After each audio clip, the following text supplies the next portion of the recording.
here today to announce the takedown of a major narcotics ring that we allege was led by Fernando Diaz Rivera, also known as Gordo. Right now at 5:30, targeting so-called ghost guns in New Jersey. 12 people are under arrest following a year-long investigation dubbed Operation Stonewall. New Jersey law enforcement officials have announced the indictment of 7 people involved in a massive firearm trafficking ring. The Attorney General says these men illegally transported more than 40 firearms into Camden from Ohio and then sold them. Beginning early this morning, a multi-agency team fanned out across Camden to execute arrest and search warrants. A total of 26 targets have been apprehended. An additional 15 individuals continue to be sought.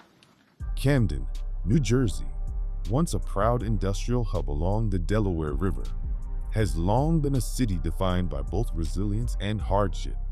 After the collapse of its manufacturing base in the mid-20th century, Camden spiraled into decades of poverty, unemployment, and violent crime.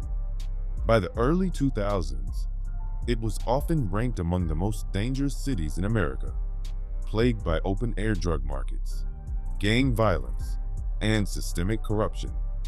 This environment became fertile ground for powerful drug rings, violent street gangs, and interstate gun traffickers who capitalized on the city's struggles. Over the years, law enforcement at the local, state, and federal levels has mounted a series of sweeping operations to dismantle these networks.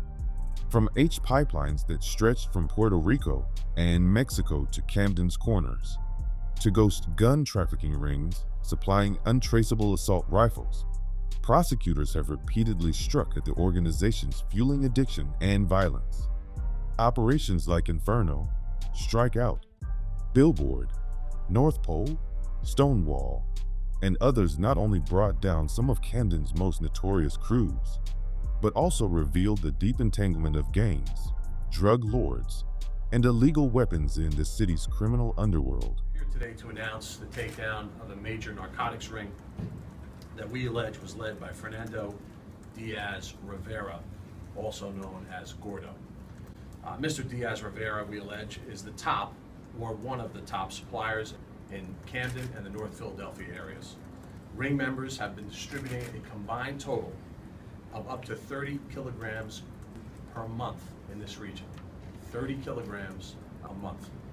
We believe that he and the other ring members charged today were selling wholesale to a number of drug sets in Camden and North Philadelphia, in addition to operating their own drug sets. Attorney General Christopher Perino announced the indictment of 15 alleged members of a large-scale drug ring, including its accused leader, Fernando Gordo Diaz Rivera.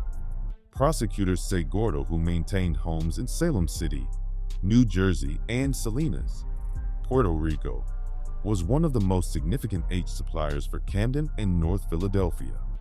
He now faces charges of first-degree racketeering, first-degree leading a narcotics trafficking network, which carries a potential sentence of 25 years to life without parole, and first-degree promoting organized street crime. His top deputy, Luis Mudo Merced of Philadelphia, was also indicted, along with 13 associates tied to the organization. The indictment stems from Operation Inferno, a joint investigation led by the Division of Criminal Justice Gangs and Organized Crime Bureau with support from state, federal, and local agencies. Authorities allege the enterprise distributed 20 to 30 kilograms each month, supplied in part through Mexican connections. Gordo reportedly directed the operation from Puerto Rico, relaying orders to Merced, who oversaw finances, supply chains, and street-level drug sets in Camden. Together, they allegedly used violence, firearms, and intimidation to protect their network. Investigators seized over 6 kilograms of H and 9 kilograms of white girl, worth more than $600,000 wholesale. Once cut and packaged for street sales, the drugs could have generated more than $2 million. One major bust occurred in October 2016, when detectives intercepted a rental car returning from Chicago with 5 kilograms of H and 5 kilograms of white girl hidden under the rear seat. In another case, Postal inspectors and investigators intercepted packages from Puerto Rico containing 4 kilos bound for Camden. Authorities say Gordo also relied on his girlfriend, Karina Olmeida Burgos, to handle proceeds from the drug sales, using her to launder money and reinvest in new supplies. Meanwhile, other associates handled shipments, managed local sets, and arranged additional supply routes through Chicago and Puerto Rico. Attorney General Porrino emphasized that dismantling Gordo's network was crucial in combating the region's heroin and fentanyl crisis. By locking up Diaz-Rivera and his associates, we stopped tens of thousands of doses of H from reaching the street each week and undoubtedly saved many lives, Porrino said. With ties to Latin street gangs. Beginning early this morning, a multi-agency team fanned out across Camden to execute arrest and search warrants. A total of 26 targets have been apprehended. An additional 15 individuals continue to be sought. The arrests are the result of a 9-month investigation called Operation Billboard. The arrests include the alleged leader of this network, Noel Gonzalez, age 43, of Camden, an alleged member of the Ñetas street. Gonzalez allegedly controlled a network that was distributing large quantities of heroin in the violence-torn area surrounding 4th and Royden Streets in South Camden. We charged Gonzalez with leading a narcotics trafficking network, a first-degree crime that carries a sentence of life in prison, including 25 years of parole ineligibility. We've charged a total of 28 members of the network, including... In May 2012, New Jersey authorities launched Operation Billboard, an investigation that brought down a major H distribution network tied to the Ada Street gang in Camden. The ring operated around 4th and Royden Streets near the central waterfront, moving tens of thousands of dollars worth of H each week. At the top were Noel Gonzalez, a reputed Ada's member, and his partner Michael Rivera. Investigators revealed that Gonzalez and Rivera structured the network like a corporation, with caseworkers who handed out H to set managers and trappers, who in turn handled the street-level sales. The crew carried firearms and used violence to defend its territory. When investigators moved in, they executed multiple search warrants, including one at Gonzalez's home. Authorities seized nearly 3/4 of a kilo of H, about $52,000 in cash, $20,000 in counterfeit bills, a .40 caliber handgun, and 8 vehicles. A Camden County grand jury ultimately indicted 36 defendants in January 2013. Gonzalez died of natural causes later that year before trial, but Rivera faced the first-degree charge of leader of a narcotics trafficking network, which carries a possible life sentence with 25 years before parole. Over 2013 and 2014, the indictments unraveled the gang's operations and sent dozens of members to prison. Jonathan Roman, a street-level manager, was sentenced to 7 years. Victoria Ventura, a dealer, received 5 years. Others, including William Alvarez, Wilkins Castro, Cindy Scans, Jesmarie Ramirez, Calvin Lewis, and Jonathan Vasquez, received between 5 and 8 years. By mid-2014, at least 9 members had been sentenced, while more than a dozen others pleaded guilty and awaited their fate. Authorities emphasized the impact of the takedown, calling it a major step toward restoring public safety in Camden. Acting Attorney General John Hoffman stated, "Through Operation Billboard, we dismantled a major narcotics ring responsible for open-air drug dealing in Camden. One by one, we are sending the members of this ring to prison, where they can no longer threaten the people of this neighborhood with their heroin and violence." This highly organized network, led by the Urbina brothers, allegedly sold hundreds of thousands of dollars a month in the area that includes 3rd and 4th Streets, and Bailey, Erie, and Byron Streets in North Camden, as well as a number of other locations. In September 2014, New Jersey officials announced Operation North Pole, a sweeping indictment that struck at the heart of one of Camden's most violent and lucrative drug empires. A state grand jury charged 42 alleged dealers with racketeering, narcotics distribution, and conspiracy, adding to 14 earlier guilty pleas, bringing the total number of defendants to 56.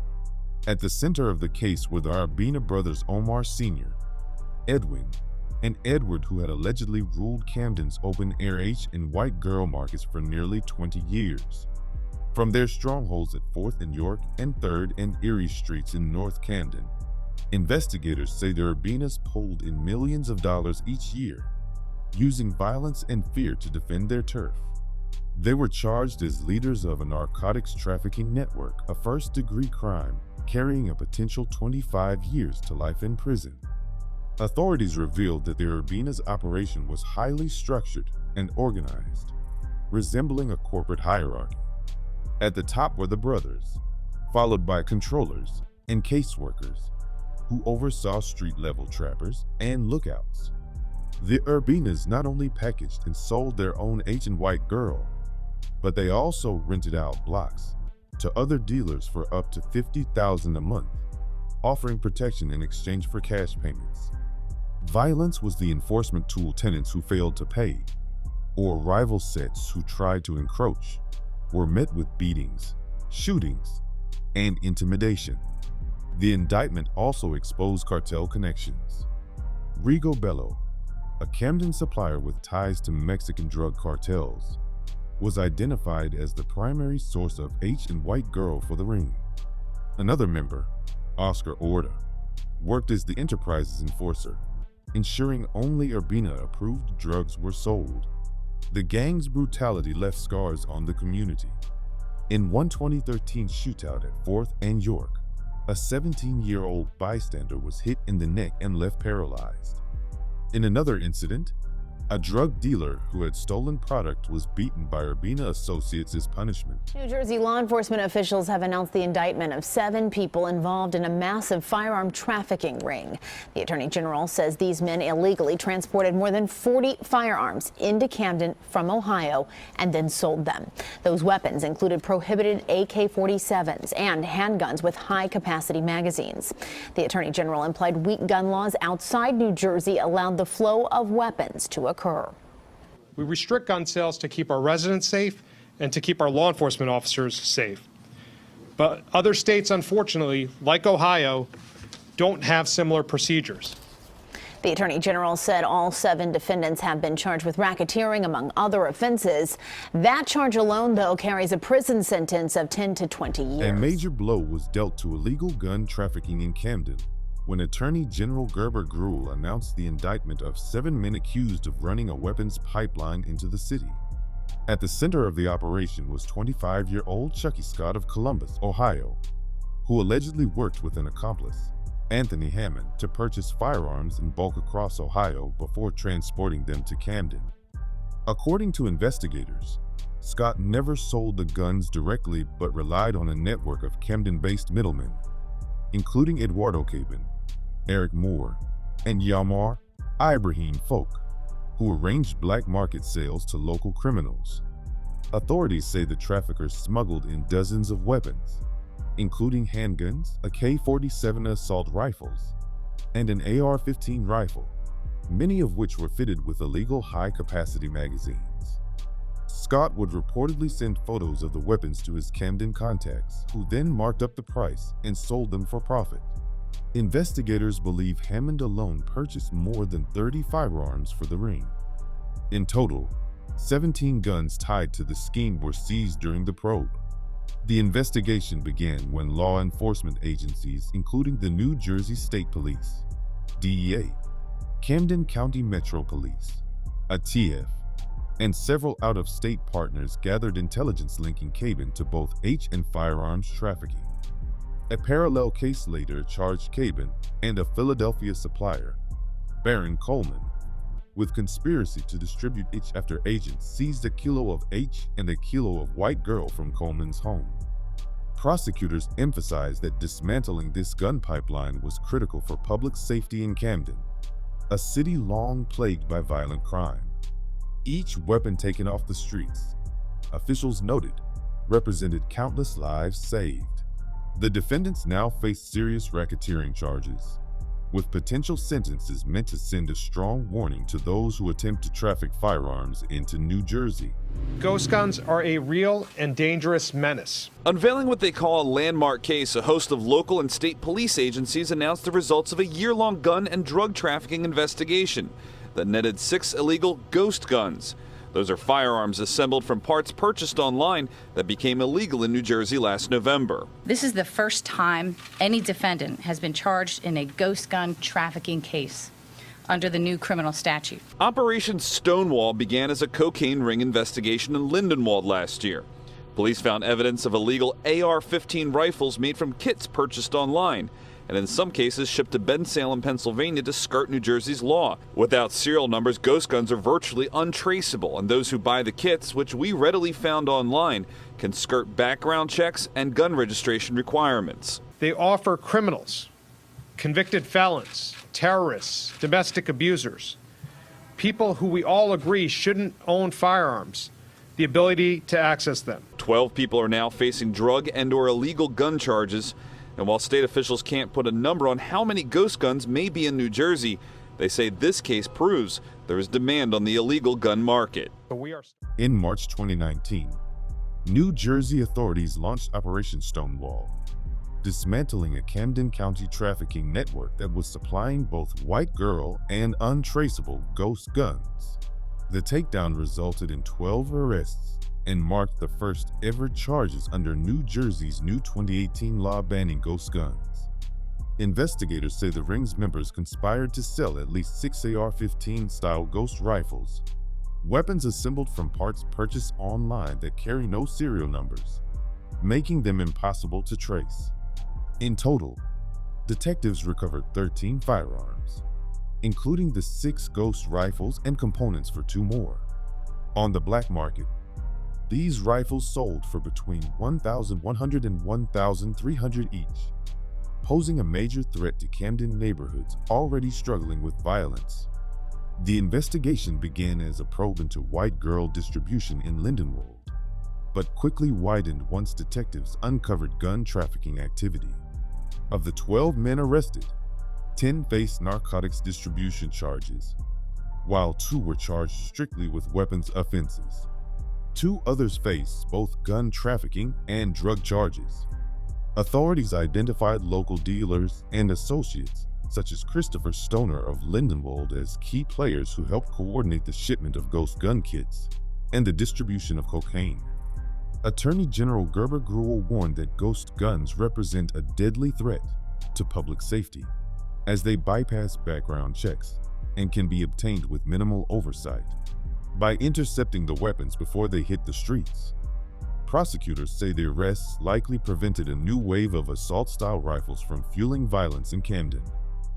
In February 2020, New Jersey Attorney General Gruel announced the results of Operation Strikeout, a sweeping takedown of a violent, family-run H&F network based in North Camden.